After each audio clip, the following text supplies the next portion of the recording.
ഒരു കമ്പ്യൂട്ടറിന്റെ പെർഫോമൻസ് എന്ന് പറയുമ്പോൾ നമ്മുടെയൊക്കെ മനസ്സിലേക്ക് ആദ്യം ഓടിയെത്തുന്നത് സിപിയുവിന്റെ സ്പീഡായിരിക്കും അല്ലേ? പക്ഷെ ശരിക്കും ഈ കാണുന്ന വേഗതയ്ക്ക് പിന്നിൽ വേറൊരു ഹീറോയുണ്ട്. അധികമാരും ശ്രദ്ധിക്കാത്ത ഒരാൾ. IO architecture. ഇന്നത്തെ മോഡേൺ കമ്പ്യൂട്ടറുകൾ ഇത്ര സ്മൂത്തായി ഇത്ര എഫിഷ്യന്റായി വർക്ക് ചെയ്യുന്നതിന്റെ യഥാർത്ഥ രഹസ്യം ഈ ഐഒ സിസ്റ്റങ്ങളിലാണ്. അപ്പോ നമുക്കതിന്റെ ഉള്ളിലേക്കൊന്ന് ഇറങ്ങിച്ചെല്ലാം. അതെ, ഇതാണ് ഏറ്റവും വലിയ ചോദ്യം. ഒരു വശത്ത് നാനോ സെക്കൻഡുകളിൽ കാര്യങ്ങൾ ചെയ്യുന്ന മിന്നൽ വേഗത്തിൽ ചിന്തിക്കുന്ന ഒരു സിപിയു, മറുവശത്തോ ഒച്ചിഴയുന്ന വേഗത്തിലുള്ള കീബോർഡ്, മൗസ്, ഹാർഡ് ഡിസ്ക്. അപ്പോൾ സിപിയു എന്തിനാണ് ഇവർക്കൊക്കെ വേണ്ടി വെറുതെ കാത്തുനിൽക്കുന്നത്? ഈ ഒരു വലിയ സ്പീഡ് ഗ്യാപ്പ് എഞ്ചിനീയർമാർ എങ്ങനെയാണ് ബ്രിഡ്ജ് ചെയ്തത്? നമുക്ക് നോക്കാം. ഈ പ്രശ്നത്തിന് ടെക്നിക്കലായി പറയുന്ന പേരാണ് സിപിയുവിന്റെ കാത്തിരിപ്പ്, അല്ലെങ്കിൽ സിപിയുസ് വെയിറ്റിംഗ് ഗെയിം. സംഗതി സിമ്പിളാണ്. സിപിയുവിന് ജോലി ചെയ്യാൻ ഡേറ്റ വേണം. അതിങ്ങനെ ദാഹിച്ചു നിൽക്കാണ്. പക്ഷെ ഡേറ്റ കൊടുക്കേണ്ട ഐഒ ഡിവൈസുകളാണെങ്കിലോ വളരെ സ്ലോയും. അപ്പോൾ സ്വാഭാവികമായും സിസ്റ്റത്തിന്റെ മൊത്തത്തിലുള്ള പെർഫോമൻസ് അവിടെ കുടുങ്ങിപ്പോവും. ഇതൊരു വലിയ വെല്ലുവിളി തന്നെയാണ്. ഇവിടെ നോക്കൂ, ഒരു കമ്പ്യൂട്ടർ സിസ്റ്റത്തിലെ പ്രധാന കളിക്കാരെ നമുക്കിവിടെ കാണാം. സിപിയു, മെമ്മറി, പിന്നെ പലതരം ഐഒ ഡിവൈസുകൾ. ഇവരെല്ലാവരും ഈ മദർബോർഡിലെ ബസ്സുകൾ വഴിയാണ് അങ്ങോട്ടും ഇങ്ങോട്ടും സംസാരിക്കുന്നത്. ഒരു മനുഷ്യശരീരം പോലെ തന്നെ. സിപിയു തലച്ചോറാണെങ്കിൽ കീബോർഡ്, മൗസ്, ഹാർഡ് ഡിസ്ക് ഒക്കെ നമ്മുടെ കണ്ണും കൈയുമൊക്കെയാണ്. അപ്പോ ഇവരെല്ലാം തമ്മിലുള്ള ഈ സംസാരം എത്ര സ്മൂത്താണോ അത്രയും ഫാസ്റ്റ് ആയിരിക്കും നമ്മുടെ സിസ്റ്റം. ഇനി ആ വേഗതയുടെ വ്യത്യാസമൊന്ന് ആലോചിച്ചു നോക്കിയേ. സിപിയു നാനോ സെക്കൻഡുകളിലാണ് ഓരോ കാര്യവും ചെയ്യുന്നത്. അതായത് ഒരു സെക്കൻഡിന്റെ 100 കോടിയിൽ ഒരംശം സമയം കൊണ്ട്. പക്ഷേ ഒരു ഐഒ ഡിവൈസ് പ്രതികരിക്കാൻ ചിലപ്പോൾ മില്ലി സെക്കൻഡുകൾ എടുക്കും. അതായത് ആയിരക്കണക്കിന്, ചിലപ്പോൾ ലക്ഷക്കണക്കിന് മടങ്ങ് പതിയെ. ആ ഒരു സമയത്ത് സിപിയുവിന് വേണമെങ്കിൽ കോടിക്കണക്കിന് ഇൻസ്ട്രക്ഷൻസ് ചെയ്യാമായിരുന്നു. പക്ഷെ എന്തു ചെയ്യാം? വെറുതെ കാത്തിരിക്കല്ലാതെ വേറെ വഴിയില്ല. അപ്പോ ഈ ഒരു ഭയങ്കരമായ സ്പീഡ് ഗ്യാപ്പ് എങ്ങനെ പരിഹരിക്കും? അതിനുള്ള ആദ്യത്തെ സൊല്യൂഷൻ ഇതാണ്: ജോലി ഡെലിഗേറ്റ് ചെയ്യുക. അതായത് എല്ലാ പണിയും സിപിയു തന്നെ ചെയ്യേണ്ട.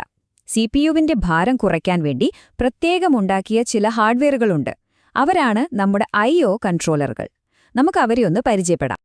ഈ ഐഒ കൺട്രോളർ എന്ന് പറയുന്നത് ശരിക്കും ഒരു മിഡിൽ മാനേജറിനെ പോലെയാണ്. സിപിയു ആണ് കമ്പനിയിലെ ബോസ്. ബോസ് വന്നിട്ട് പറയും, ഹേ, ഈ ഫയൽ ഒന്ന് ഹാർഡ് ഡിസ്കിലേക്ക് കോപ്പി ചെയ്യുമെന്ന്. അത്രയുള്ളൂ. ആ കമാൻഡ് നേരെ പോകുന്നത് ഡിസ്ക് കൺട്രോളർ എന്ന മാനേജറുടെ അടുത്തേക്കാണ്. പിന്നെ ആ ജോലി മുഴുവൻ തീർക്കേണ്ടത് ആ മാനേജറുടെ ഉത്തരവാദിത്തമാണ്. ഡിസ്കിനോട് അതിന്റെ ഭാഷയിൽ സംസാരിച്ച് ഡേറ്റ ട്രാൻസ്ഫർ ചെയ്ത് എല്ലാം സെറ്റാക്കും. ഈ സമയത്ത് നമ്മുടെ ബോസ്, അതായത് സിപിയു, ഫ്രീ ആണ്. അദ്ദേഹത്തിന് അടുത്ത വലിയ കാര്യങ്ങൾ ആലോചിക്കാം. ഓക്കെ, അപ്പൊ ജോലി ഡെലിഗേറ്റ് ചെയ്തു, കൺട്രോളറുകൾ പണിയെടുക്കുന്നുണ്ട്. പക്ഷേ അടുത്ത പ്രശ്നം വന്നു. ആ കൊടുത്ത പണി തീർന്നോ ഇല്ലയോ എന്ന് സിപിയു എങ്ങനെ അറിയും? വെറുതെ പോയിട്ട് കഴിഞ്ഞോ എന്ന് എപ്പോഴും ചോദിച്ചോണ്ടിരിക്കുന്നത് ഒരു നല്ല ഏർപ്പാടല്ലല്ലോ, അല്ലേ? അതിനേക്കാൾ എത്രയോ നല്ലതാണ്, ഹേ, പണി കഴിയുമ്പോ എന്നെ ഒന്ന് തട്ടി വിളിച്ചാ മതി എന്ന് പറയുന്നത്. ആ ഒരു തട്ടി വിളിക്കലാണ് ശരിക്കും ഇന്ററപ്റ്റുകൾ. കഴിഞ്ഞോ എന്നെപ്പോഴും ചോദിച്ചുകൊണ്ടിരിക്കുന്ന ആ പഴയ രീതിയില്ലേ, അതിനെയാണ് പോളിംഗ് എന്ന് പറയുന്നത്. ഇത് ഭയങ്കര ഇന്നെഫിഷ്യന്റാണ്. കാരണം ആ ഡിവൈസ് റെഡിയാണോന്നറിയാൻ വേണ്ടി സിപിയു വേറൊരു പണിയും ചെയ്യാതെ അവിടെ ഇങ്ങനെ ചുറ്റിത്തിരിഞ്ഞ് നിൽക്കുകയാണ്. എത്രയോ വിലപ്പെട്ട സിപിയു സൈക്കിൾസ് ആണ് ഈ കാത്തിരിപ്പിൽ വെറുതെ വേസ്റ്റായി പോകുന്നത്. ഇവിടെയാണ് ഇന്ററപ്റ്റുകൾ ഒരു രക്ഷകനായി വരുന്നത്. കണ്ടില്ലേ, സിപിയു അതിന്റെ പാട്ടിന് വേറെ യൂസർ പ്രോഗ്രാമൊക്കെ റൺ ചെയ്തുകൊണ്ടിരിക്കും. എപ്പോഴാണോ ഒരു ഐഒ ഓപ്പറേഷൻ പൂർത്തിയാവുന്നത്, അപ്പോൾ ആ ഡിവൈസ് സിപിയുവിന് ഒരു സിഗ്നൽ കൊടുക്കും. നമ്മൾ നേരത്തെ പറഞ്ഞ അത്തോളിലൊരു തട്ട്. ആ സിഗ്നൽ കിട്ടുമ്പോൾ മാത്രം സിപിയു ചെയ്തുകൊണ്ടിരുന്ന പണിയൊന്ന് നിർത്തിവെച്ച് ആ ഐഒ ഡേറ്റ എടുത്ത് തിരിച്ച് പഴയ പണിയിലേക്ക് പോകും. കണ്ടോ, ഒരു സെക്കൻഡ് പോലും വെറുതെ ഇരിക്കുന്നില്ല. Maximum efficiency. ഇന്ററപ്റ്റുകൾ കൊള്ളാം, പക്ഷേ ചെറിയ ചെറിയ ഡാറ്റ ട്രാൻസ്ഫർ ചെയ്യാനൊക്കെ ഇത് നല്ലതാണ്. ഒരു കീബോർഡ് പ്രസ് ചെയ്യുമ്പോഴോ മൗസ് ക്ലിക്ക് ചെയ്യുമ്പോഴോ ഒക്കെ. ഇനി ഒരു വലിയ ഫയൽ, ഒരു സിനിമ തന്നെ ഹാർഡ് ഡിസ്കിൽ നിന്നും മെമ്മറിയിലേക്ക് കോപ്പി ചെയ്യണമെന്നിരിക്കട്ടെ. ഓരോ ബൈറ്റ് കോപ്പി ചെയ്യുമ്പോഴും സിപിയുവിനെ ഇന്ററപ്റ്റ് ചെയ്താൽ എന്തായിരിക്കും അവസ്ഥ? അത് ശരിയാവില്ല. അങ്ങനെയുള്ള വലിയ ജോലികൾക്ക് ആ പണി മൊത്തമായിട്ട് വേറൊരാളെ ഏൽപ്പിക്കുന്നതാണ് ബുദ്ധി. അതാണ് നമ്മുടെ അടുത്ത സൊല്യൂഷൻ: ഡയറക്റ്റ് മെമ്മറി ആക്സസ്, അഥവാ DMA. അതെ, ഈ ഒരു ഉദ്ധരണി പറയുന്നത് അതുതന്നെയാണ്. വലിയ അളവിലുള്ള ഡേറ്റ അങ്ങോട്ടുമിങ്ങോട്ടും മാറ്റാൻ വേണ്ടി നമ്മുടെ വിലപ്പെട്ട സൂപ്പർ ഫാസ്റ്റ് സിപിയുവിനെ ഉപയോഗിക്കുന്നത് പാഴാണ്.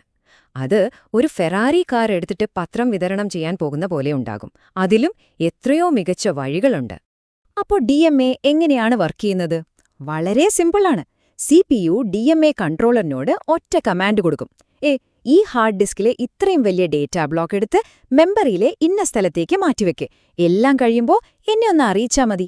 ബസ് CPUവിന്റെ പണി കഴിഞ്ഞു. പിന്നെ ആ വലിയ ഡേറ്റാ ട്രാൻസ്ഫർ മുഴുവൻ DMA കൺട്രോളർ നേരിട്ട് മെമ്മറിയുമായിട്ട് ഡീൽ ചെയ്തോളും. CPUവിനെ പിന്നെ ശല്യം ചെയ്യില്ല. ആ വലിയ ഫയൽ മുഴുവൻ കോപ്പി ചെയ്ത് കഴിയുമ്പോൾ ഒരൊറ്റ ഇന്ററപ്റ്റ് CPUവിന് കൊടുക്കും. ബോസ് പണി കഴിഞ്ഞു എന്ന് പറഞ്ഞ്. ഇതിലും എഫിഷ്യന്റായ ഒരു സിസ്റ്റം ഇല്ല. അപ്പോ നമ്മൾ കണ്ട ഈ കൺട്രോളറുകൾ, ഇന്ററപ്റ്റുകൾ, പിന്നെ DMA ഇവരെല്ലാം ഒരുമിച്ചാണ് ഒരു സിസ്റ്റത്തിന്റെ പെർഫോമൻസ് തീരുമാനിക്കുന്നത്. ഇത് ശരിക്കും ഒരു ഓർക്കസ്ട്ര പോലെയാണ്. ഓരോന്നും അതിന്റെ റോൾ കൃത്യമായി ഒരു താളത്തിൽ ചെയ്യുമ്പോഴാണ് നമുക്ക് ആ മനോഹരമായ സംഗീതം, അതായത് ഒരു സ്മൂത്ത് കമ്പ്യൂട്ടിംഗ് എക്സ്പീരിയൻസ് കിട്ടുന്നത്. അപ്പോ ഈ പറഞ്ഞ കാര്യങ്ങളെല്ലാം നമുക്കൊന്ന് ചുരുക്കി പറയാം. പ്രത്യേകിച്ച് പരീക്ഷകൾക്കൊക്കെ തയ്യാറെടുക്കുന്നവർക്ക് ഇത് വളരെ യൂസ്ഫുൾ ആയിരിക്കും.